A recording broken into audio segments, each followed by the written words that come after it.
Rate of reaction. तो आज हम देखेंगे how to determine rate of reaction. Sir जी बेटा। सर एक बात पूछनी थी आपसे कि अभी सिर्फ मैट्रिक और इंटर के बच्चों की वो आई है ना, डेट शीट पेपर की, बेटा बोर्ड डेट एग्जाम्स की। डेट शीट कहाँ आई है, मुझे भी दिखाओ। डेट शीट नहीं, सॉरी, मतलब कि जो डेट बताई है उन्होंने 23 जून से, वो मैट्रिक के, और 26 जून से आए। बेटा मुझे जहां तक लग रहा है ये बात और ये ऑर्डर जो है वो आपके बोर्ड के लिए नहीं है, ये फेडरल बोर्ड के लिए है। आपके बोर्ड की अनाउंसमेंट तो जुलाई की है, जहां तक मेरी जानकारी कह रही है। हाँ, ल- ये बात ये सर फेडरल के लिए है, सही। हाँ, तो आपका इससे कोई ताल्लुक नहीं है, आपका ताल्लुक सिंध बोर्ड से बेटे। और सिंध बोर्ड में इंटरमीडिएट की जो डेट है वो जुलाई का एंड है, और मैट्रिक सिस्टम का जो डेट है वो जुलाई का स्टार्ट है। ठीक है। जी सर, ओके, थैंक यू। कोई बात नहीं। अच्छा जी, rate of reaction can be determined by following methods. ये दो मेथड्स हैं जिनके मदद से आप रेट ऑफ रिएक्शन पता कर सकते हैं। इसमें जो पहला मेथड है वो कहलाता है हमारे पास बेटा फिजिकल मेथड। ठीक है। फिजिकली रेट ऑफ रिएक्शंस को मालूम किस तरीके से किया जाता है उसके बारे में ये मेथड है। तो लेट्स सी।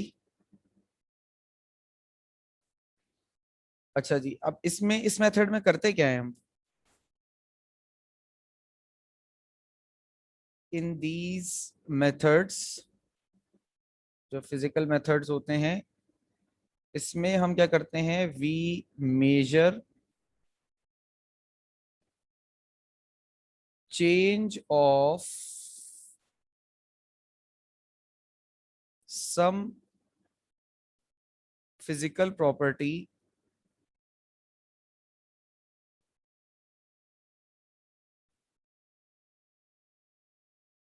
ऑफ रिएक्टेंट्स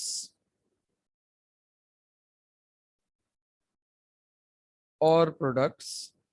आप रिएक्टेंट या प्रोडक्ट्स की कुछ फिजिकल प्रॉपर्टीज के चेंज को नोट करते हैं। तो फिजिकल चेंज याद रहे, following are some methods that are generally used. कुछ मैं लिस्ट बता रहा हूं जिनको हम आम तौर पर इस्तेमाल करते हैं फिजिकल चेंज को मालूम करने के लिए। इसमें पहला है बेटा रिफ्रैक्ट्रोमेट्रिक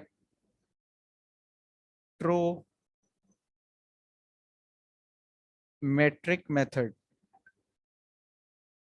ठीक है। रिफ्रैक्ट्रो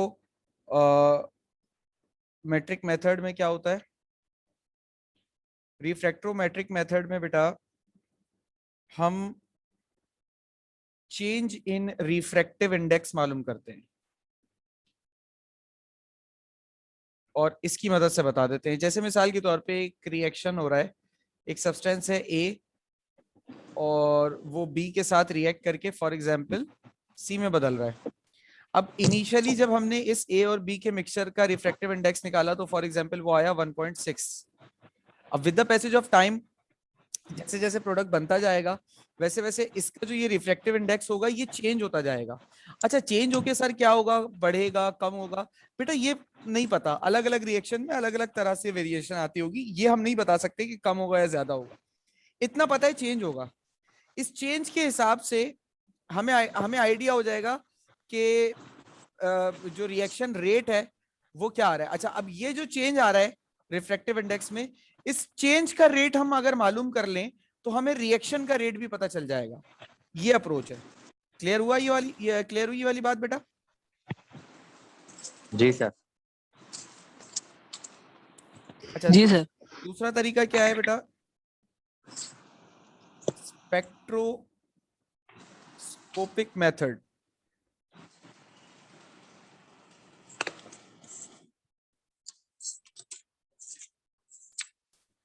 स्पेक्ट्रोस्कोपिक मेथड में क्या होता है, एब्जॉर्प्शन होती है, एब्जॉर्प्शन ऑफ अल्ट्रावायोलेट और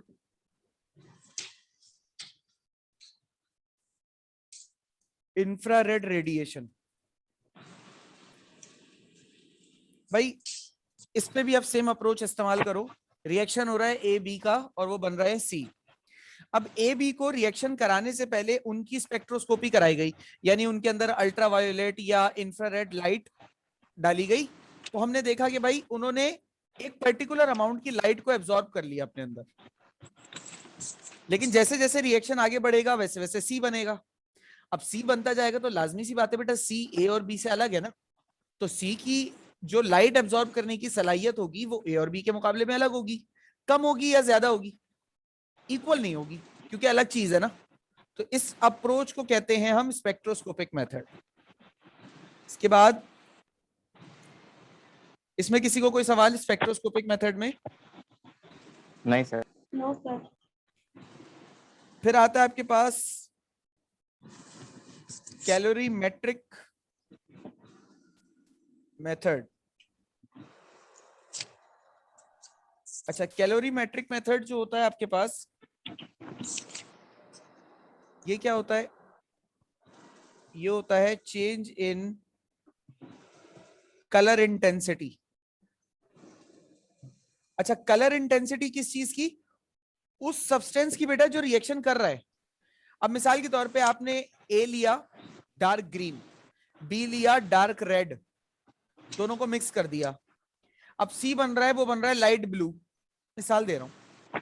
तो बेटा जैसे जैसे कलर का ये चेंज होता जाएगा वैसे वैसे आपके पास प्रोडक्ट बनता जाएगा। अब जितनी तेजी से ये कलर चेंज हो रहा है आप ये नाप लें अगर, तो आपको रिएक्शन का रेट भी पता चल जाएगा। अप्रोच समझ में आ गई बेटा? जी सर। जी सर। इसके बाद आ जाइए, अगला कहलाता है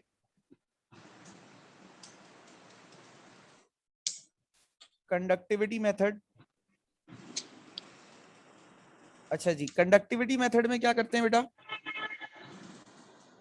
इसमें हम मालूम करते हैं चेंज इन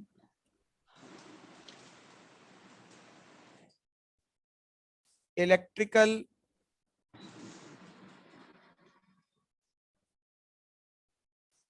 कंडक्टिविटी। अब अप्रोच वही है बेटा, फिर अगेन ए और बी को मिलाने से पहले उनकी इलेक्ट्रिकल कंडक्टिविटी निकाल ली, कोई एक वैल्यू आ गई होगी, जैसे जैसे रिएक्शन होगा सी बनेगा। अब सी की इलेक्ट्रिकल कंडक्टिविटी और ए और बी की इलेक्ट्रिकल कंडक्टिविटी में फर्क होगा, कम होगा या ज्यादा होगा उससे हमारी गर्ज नहीं है। अब ये जो इलेक्ट्रिकल कंडक्टिविटी में जितनी तेजी से चेंज आ रहा है, यानी कि अगर आप इलेक्ट्रिकल कंडक्टिविटी की चेंज के रेट को पता कर लो तो आपको यहां पर पता चल जाएगा इसका रेट रिएक्शन का। इसी तरीके से आपके पास दूसरा है पीएच मेथड। अच्छा, पीएच क्या है? Change in pH is observed. Reaction के दौरान सॉल्यूशन जो भी है उसके पीएच के चेंज को आप ऑब्जर्व कर लो। अगर पहले पीएच फॉर एग्जांपल 6 था, रिएक्शन के बाद 5 हो रहा है, 7 हो रहा है, 8 हो रहा है, तो लाजमी सी बात है कि जितनी तेजी से ये चेंज आ रहा है आप उतनी तेजी से आपका रिएक्शन हो रहा है। तो आप इसको ऐसे पता कर लीजिए। इसके बाद अगला है पोलरीमेट्रिक मेथड। तो पोलरीमेट्रिक मेथड क्या होता है?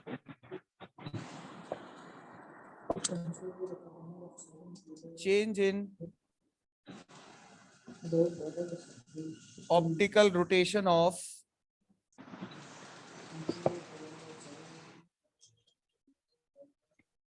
Polarised plane. बेटा ये वाला पॉइंट मैं अभी आपको एक्सप्लेन करने की कोशिश कर लेता हूं, शायद समझ ना आए, वरना अगले साल आपको बेहतर समझ में आ जाएगा। पोलराइज प्लेन कहते हैं एक ऐसे सरफेस को, एक ऐसी शीट को जिसका एक साइड आपने चार्ज कर दिया हो। सिंपल। किसी भी तरीके से उसको चार्ज दे दिया हो, आइदर पॉजिटिव या नेगेटिव, उससे फर्क नहीं पड़ता, बस आपने उस स्पीशी को चार्ज दे दिया है। अब चूंकि आपने उसे चार्ज दे दिया है, तो चार्ज लेने के बाद जो उसकी लाइट रिफ्लेक्शन प्रॉपर्टीज हैं वो चेंज होती हैं। अब वो लाइट रिफ्लेक्शन को अगर आप किसी तरीके से नोट कर लो तो वो पोलैरिमेट्रिक मेथड कहलाता है। थोड़ा सा टफ होता है ये बाकी फिजिकल मेथड्स के मुकाबले में, वरना बाकी फिजिकल मेथड ज्यादा आसान है और ज्यादा कन्वीनियंट होते हैं, मतलब इजीली हो जाते हैं। इसलिए हम रेट ऑफ रिएक्शन मालूम करने के लिए पहली जो हमारी कोशिश होती है वो यही होती है कि हम किसी फिजिकल मेथड की तरफ चले जाएं, कि इजीली पता चल जाता है। ठीक है, अब हमारे पास दूसरा जो है, दूसरी टाइप वो केमिकल मेथड है। बेटा फिजिकल मेथड की किसी चीज में किसी को कोई सवाल तो नहीं है?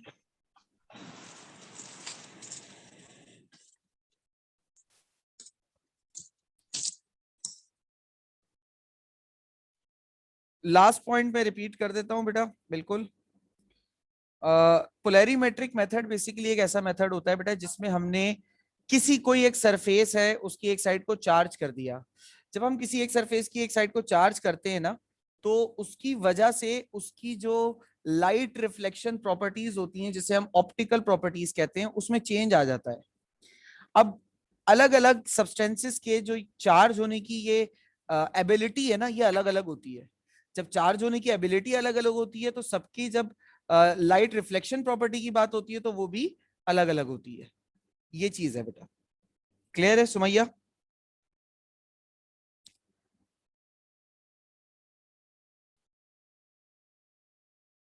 क्या हुआ, तुम्हारा माइक नहीं चल रहा?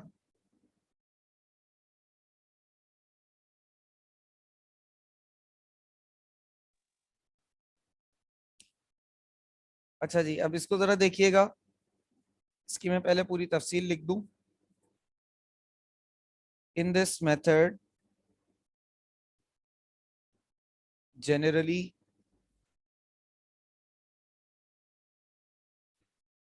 samples are drawn from the reacting vessel at regular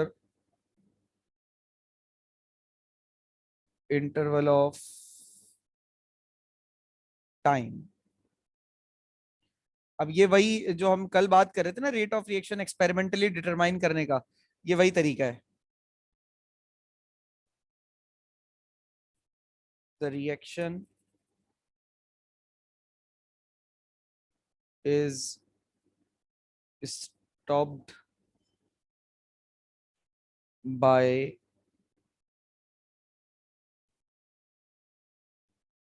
chilling the samples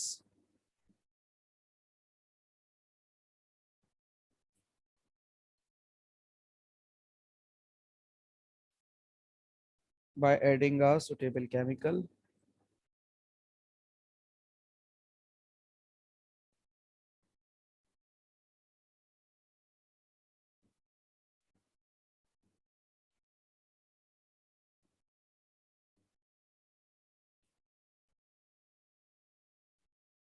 फिर the amount of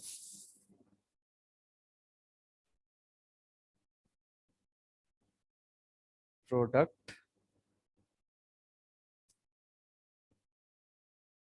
or reactants can be determined by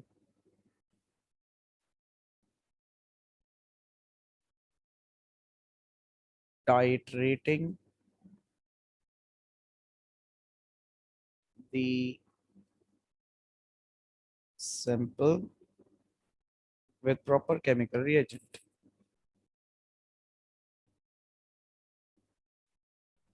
अब इसके लिए मुझे थोड़ा सा आपको पहले टाइट्रेशन भी समझाना पड़ेगा, तो टाइट्रेशन समझ में आ जाएगी तो ये भी समझ में आ जाएगी। इसके लिए एग्जाम्पल मैं आप लोगों को दे देता हूं। फॉर एग्जाम्पल मीथाइल एसीटेट नाम का ये एक कंपाउंड है, इसको हमने वाटर से रिएक्ट कराया तो रिवर्सिबल ये रिएक्शन होता है और हमारे पास अल्कोहल बनता है, साथ में एसिटिक एसिड बनता है। ठीक है, अच्छा अब देखो जरा टाइट्रेशन को थोड़ा सा पहले समझ लो।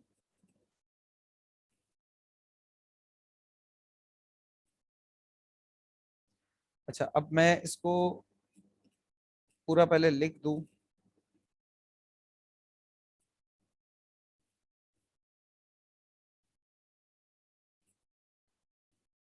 An example of hydrolysis of methyl acetate is given. तो मिथाइल एसीटेट की हाइड्रोलिसिस का जो रिएक्शन है इसको हमने यहाँ पे गिवन दिया है, ये हम इन दोनों को मिला रहे हैं, रिएक्शन हो रहा है। अब मुझे इसका रेट मालूम करना है। तो अब जो हमारी वर्किंग है वो क्या है, अब इस पर आते हैं। The reaction is followed by measuring acetic acid. Acetic acid की अमाउंट को आपने मेजर कर लिया, और कैसे मेजर किया, by titrating the sample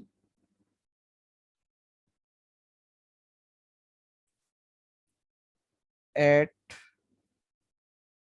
regular intervals. तो रेगुलर इंटरवल्स पर आप जो है वो टाइट्रेट करते जाइए। अच्छा किसका इंटरवल भाई, टाइम का ही इंटरवल होता है। With standard alkali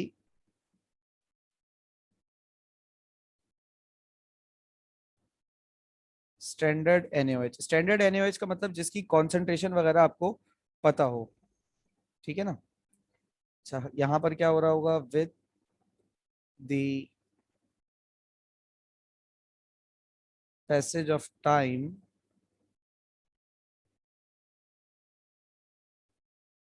more and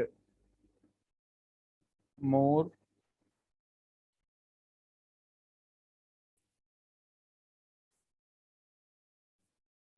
acetic acid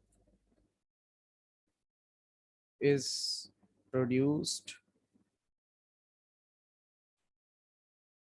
ठीक है, उसके बाद क्या करते हैं हम, मजीद तफसील देने के लिए एक ग्राफ प्लॉट कर देते हैं। Then a graph is plotted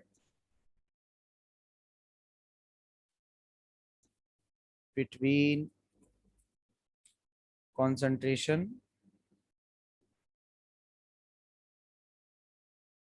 and time. एक टाइम और कंसंट्रेशन के दरमियान एक ग्राफ प्लॉट कर लिया जाता है, और उसके बाद रेट ऑफ रिएक्शन डिटरमाइन कर लिया जाता है। Rate of reaction is determined. ठीक है भाई, अब पूरी कहानी सुन लो मेरे मुंह से, ये तो पूरी अंग्रेजी में मैंने लिख दी है। अब कहानी असल में क्या है, देखो करते ही हैं। जैसे अभी इसी रिएक्शन की एग्जांपल लो, इसमें ये रिएक्शन हो रहा है, और रिएक्शन में जब जब हम, अच्छा rate of reaction her instance पे चेंज होता है। ठीक है, होता क्या है कि आहिस्ता आहिस्ता जब रिएक्टेंट प्रोडक्ट में कन्वर्ट होना शुरू होते हैं तो रिएक्शन की स्पीड स्लो होती है।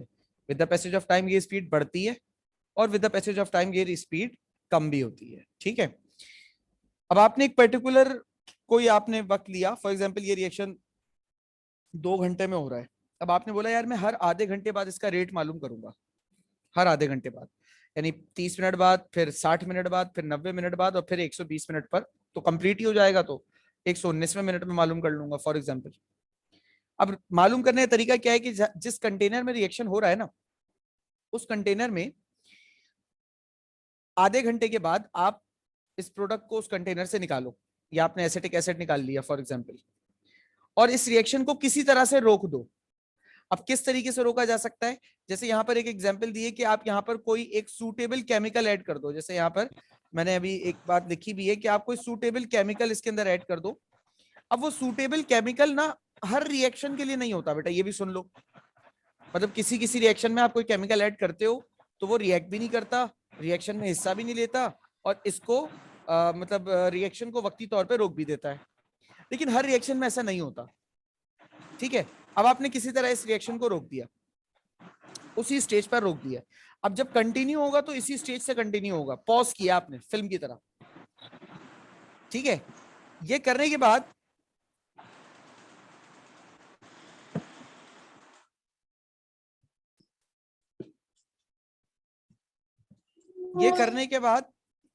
ठीक है, जब आपने ये सारी चीजें कर ली तो ये करने के बाद आपने एसिड निकाला और एसिड को टाइट्रेट कराया।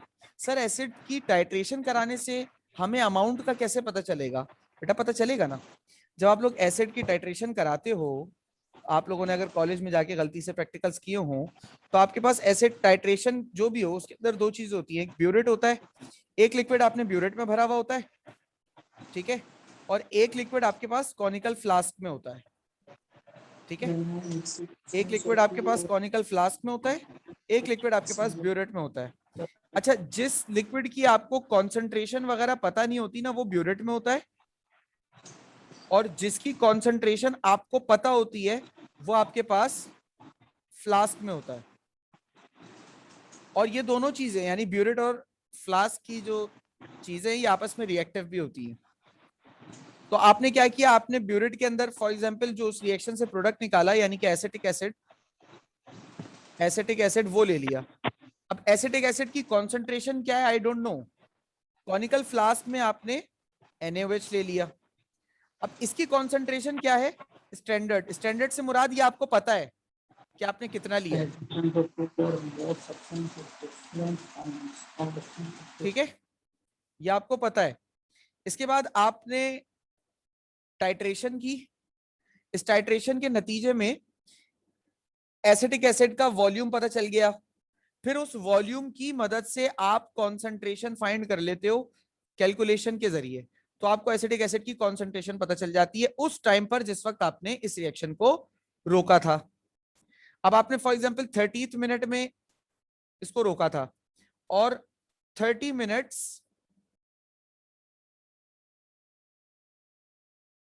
में आपने इसको रोक कर प्रोडक्ट निकाल लिया, और 31 मिनट पर भी आपने इसको रोका था और इसके ऊपर भी रिएक्शन निकाला। अब फॉर एग्जांपल 30th मिनट पर इसकी कॉन्सेंट्रेशन आई 2, 31 मिनट पर इसकी कॉन्सेंट्रेशन आई 3, तो रेट ऑफ रिएक्शन क्या हो गया?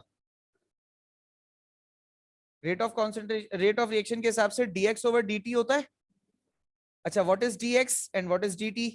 dx is change in concentration, तो कॉन्सेंट्रेशन में क्या चेंज आ रहा है बेटा, जल्दी से बताओ,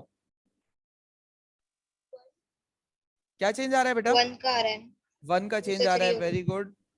और टाइम में क्या चेंज आ रहा है? 1 का सर, 1 का ही आ रहा है लेकिन मिनट्स में ना, तो 1 ही आ रहा है। 60 सेकेंड। तो इसका आंसर क्या आ गया? 1 मोल पर डीएम क्यूब इंटू सेकेंड्स। ये रेट ऑफ रिएक्शन आपको पता चल गया इस तरीके से। बात समझ में आई बेटा? कोई Yes, सवाल sir. या कंफ्यूजन? dx और dt से दोबारा बता दीजिए। बेटा dx और dt में मैं ये बता रहा हूँ कि यहाँ पर ये dx जो है वो बेसिकली चेंज इन कॉन्सेंट्रेशन है। हमने 30 मिनट पे कॉन्सेंट्रेशन निकाली, वो 2 आई। 31 पर हमने कॉन्सेंट्रेशन निकाली, 31 मिनट्स पे वो 3 आ गई। अब ये 2 और 1 मतलब चेंज कितने कॉन्सेंट्रेशन का आ रहा है? 1 का चेंज आ रहा है। 2 से बढ़कर 3 हो रहा है तो 1 बढ़ा ना, और टाइम भी 30 से बढ़कर 31 हो रहा है तो 1 ही बढ़ा। दोनों को डिवाइड करोगे आंसर आएगा 1। तो इसके जो रेट बना इस रिएक्शन का वो क्या आ रहा है? 1 मोल पर डीएम क्यूब इंटू सेकेंड। ओ इंटू सेकेंड लिख दिया मैंने, ये इंटू मिनट। मिनट्स होगा। मैं ये कह रही थी सर कि आप मिनट लिख रहे हैं और नीचे 1 लिख रहे हैं, हाँ वो मतलब 60 सेकेंड आना चाहिए था ना फिर तो। जी जी जी मिनट्स ही था। तो यानी कि 1 मोल पर DM cube concentration reactant product की फॉर्म होगी 1 मिनट के अंदर। ये है रिएक्शन की थ्योरी। समझ में आई कुछ बात? जी सर। जी सर। चलिए जी, तो फिर बाकी बात अभी